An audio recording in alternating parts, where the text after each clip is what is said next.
আসসালামু আলাইকুম, ফারজানা ইয়াসমিন স্বাগত জানাচ্ছি এনটিভির সন্ধ্যার খবরে। আওয়ামী লীগ 18 কোটি মানুষের উপর জুলুম করেছে। মানুষ খুন করে তারা ক্ষমতায় টিকে থাকতে চেয়েছিল। ফ্যাসিস্টরা যেন পুনরায় ফিরে আসতে না পারে সে ব্যাপারে সতর্ক থাকার আহ্বান জানিয়েছেন জামায়াতে ইসলামের আমির ডক্টর শফিকুর রহমান। তিনি আরও বলেন, উন্নয়নের নামে আওয়ামী লীগ 26 লাখ কোটি টাকা পাচার করেছে। সেই ফ্যাসিস্টদের আশ্রয় বাংলার মাটিতে হবে না, সব হত্যার বিচার করতে হবে।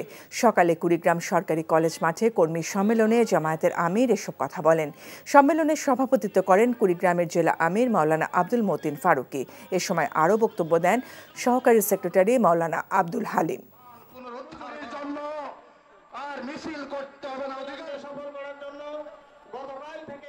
মেহেরবানি করে শহীদদের আকাঙ্ক্ষার বিপরীতে যায় এমন কাজ কেউ দয়া করে করবেন না। যদি চাঁদাবাজি করেন, দখলদারি করেন, মামলা ঘুষ বাণিজ্য করেন, মানুষের উপর জুলুম করেন, তাহলে শহীদদের আত্মা কষ্ট পাবে। আমাদের শহীদ বন্ধুদের আত্মায় কষ্ট দিবেন না ভাই। বিএনপির প্রতিষ্ঠাতা ও সাবেক রাষ্ট্রপতি জিয়াউর রহমানের ছোট ছেলে আরাফাত রহমান কোকোর 10ম মৃত্যুবার্ষিকীতে দোয়া ও মিলাদ মাহফিলের আয়োজন করা হয়। বিকেলে দলটি গুলশান কার্যালয়ে এই অনুষ্ঠানে ভার্চুয়ালি অংশ নেন ভারপ্রাপ্ত চেয়ারম্যান তারেক রহমান। বাদ আসর কোরআন পাঠের মাধ্যমে অনুষ্ঠান শুরু হয়। দলের কেন্দ্রীয় নেতারা ছাড়াও অঙ্গ ও সহযোগী সংগঠনের নেতা কর্মীরা এতে অংশ নেন। পরে দোয়া ও মোনাজাতে শরিক হন তারা। মোনাজাতে আরাফাত রহমান কোকোর বিদেহী আত্মার শান্তি কামনা এবং তার মা বিএনপি চেয়ারপারসন বেগম খালেদা জিয়ার সুস্থতার জন্য দোয়া করা হয়। আরাফাত রহমান কোকো 2015 সালের 24শে জানুয়ারি হৃদরোগে আক্রান্ত হয়ে মালয়েশিয়ার কুয়ালালামপুরে ইন্তেকাল করেন। মৃত্যুবার্ষিকী উপলক্ষে দেশ ও দেশের বাইরে দিনব্যাপী দোয়া ও মিলাদ মাহফিলের আয়োজন করে বিএনপি। ব্যবসায়ীকে কুপিয়ে আহত করার অভিযোগে গ্রেফতার ছাত্রদল নেতা মোহাম্মদ হোসেন ওরফে মিথুনকে ছিনিয়ে নেওয়ার চেষ্টা করেও ছিনিয়ে নিতে পারেনি বলে জানিয়েছে নিউমার্কেট থানার ওসি মোহসিন উদ্দিন আতিক। জানান, মিথুনকে বহনকারী পুলিশের গাড়ি নিউমার্কেট থানায় প্রবেশকালে বাধা দেয় তার দলের সমর্থকেরা। ধস্তাধস্তিতে আহত হন কয়েকজন পুলিশ সদস্য। এ ঘটনায় থানা পুলিশের মামলায় এখন পর্যন্ত 6 জনকে গ্রেফতার করেছে নিউমার্কেট থানা পুলিশ। মিথুন সহ গ্রেফতারকৃতদের কোর্টে পাঠানো হয়েছে। 10 জানুয়ারি রাজধানীর এলিফ্যান্ট রোডে মাল্টিপ্ল্যান দোকান মালিক সমিতির নেতা এহতেশামুল হককে কুপিয়ে আহত করে দুর্বৃত্তরা। এই ঘটনায় মামলা হলে মিথুনকে গ্রেফতার করা হয়। এদিকে শৃঙ্খলা ভঙ্গের অভিযোগে মিথুন ও রাসেলকে দল থেকে সাময়িক বহিষ্কার করা হয়েছে।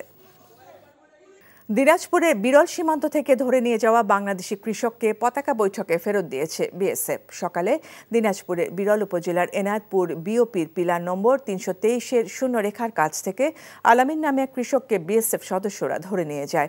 আলামিন সে সময় কৃষি কাজ করছিলেন। দিনাজপুরের 42 বিজিবি ব্যাটালিয়নের অধিনায়ক লেফটেন্যান্ট কর্নেল আহসানুল ইসলাম ঘটনাস্থল পরিদর্শন করেছেন। সন্ধ্যায় বিজিবি বিএসএফ এর মধ্যে পতাকা বৈঠক অনুষ্ঠিত হয়। পতাকা বৈঠকে কৃষক আলামিনকে বিজিবির কাছে হস্তান্তর করেন বিএসএফ। বাংলাদেশের ক্রিকেটের বর্তমান উত্থানের পেছনে যার ভূমিকা অনস্বীকার্য তিনি আরাফাত রহমান কোকো। তার হাত ধরে গড়ে ওঠে বিসিবি গেমস ডেভেলপমেন্ট কমিটি। মিরপুরে হোম অফ ক্রিকেটের যাত্রাটাও শুরু হয়েছিল তার সময়ে। তার 10ম মৃত্যুবার্ষিকীতে সে স্মৃতি রোমন্থন করলেন বিসিবির সাবেক সভাপতি আলী আসগর লবি। নিলয় মজুমদারের রিপোর্ট।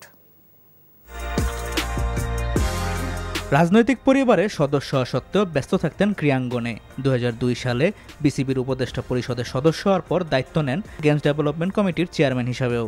তার গড়ে তোলা হাই পারফরমেন্স ইউনিটের ফল হিসেবেই ক্রিকেটে এসেছিলেন সাকিব, তামিম ও মুশফিকদের মতো খেলোয়াড়রা, যারা পরবর্তীতে হয়ে উঠেছেন বাংলাদেশ ক্রিকেটেরই মহিরুহ।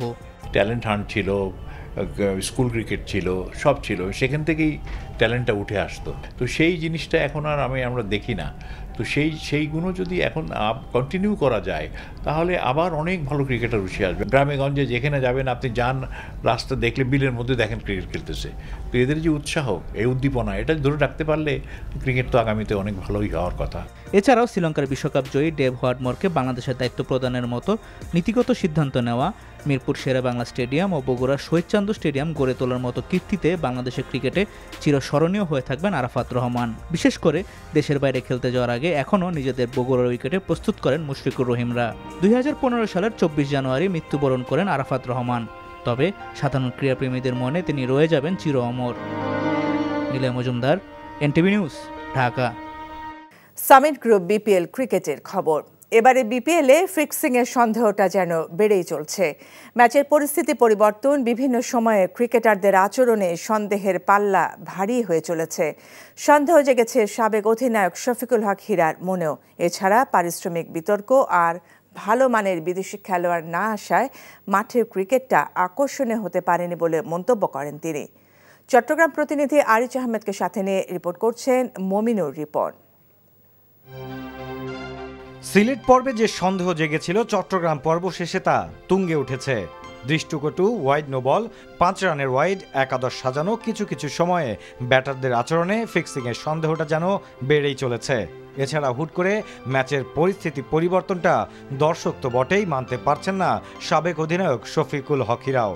সন্দেহ আছে তার মনেও, তাই সংশ্লিষ্টদের আরও নজরদারি বাড়ানোর পরামর্শ 79 বছর বয়সী সাবেক এই ক্রিকেটারের।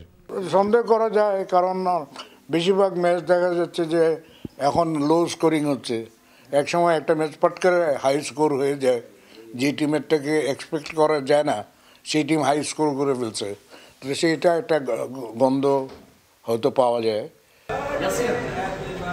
অবশ্য তার কাছে বিপিএলটা ফিকে হয়ে গেছে অনেক আগেই। ভালো মানের বিদেশি ক্রিকেটার না আসায় টুর্নামেন্টে তেমন কোনো আকর্ষণ নেই। রান কিছুটা হচ্ছে, কিন্তু ম্যাচগুলো যেন নিষ্প্রাণ লাগছে সাবেক এই অধিনায়কের কাছে। আমার তো মানে এইবারে বিপিএল তো আমার কাছে মোটেই ভালো লাগছে না, এক কারণে যে টপ কোয়ালিটির প্লেয়াররা নাই। সব দেশে বিপিএল হচ্ছে, এখন অস্ট্রেলিয়াতে হচ্ছে, শ্রীলঙ্কাতে হচ্ছে, সব দেশের প্লেয়াররা তো সব আটকে আছে। আর ওরা বাংলাদেশকে অতটুক পাত্র দেয় না যতটুক শ্রীলঙ্কাকে কিংবা পাকিস্তানকে দেয়। তো সেই সব দেশে ওরা বড় বড় প্লেয়াররা যাচ্ছে।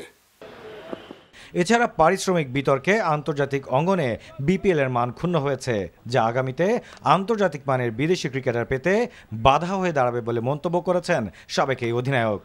Mominur Ripon, NTV news, Dhaka. এই ছিল সন্ধ্যার খবরে। এই খবরের ভিডিও সহ আপডেট জানতে ভিজিট করুন এনটিভি অনলাইন www.ntvb.com।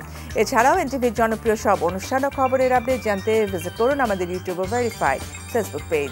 রাত 10:30টায় রাতের খবর দেখার আমন্ত্রণ রইল। এতক্ষণ সাথে থাকার জন্য ধন্যবাদ সবাইকে।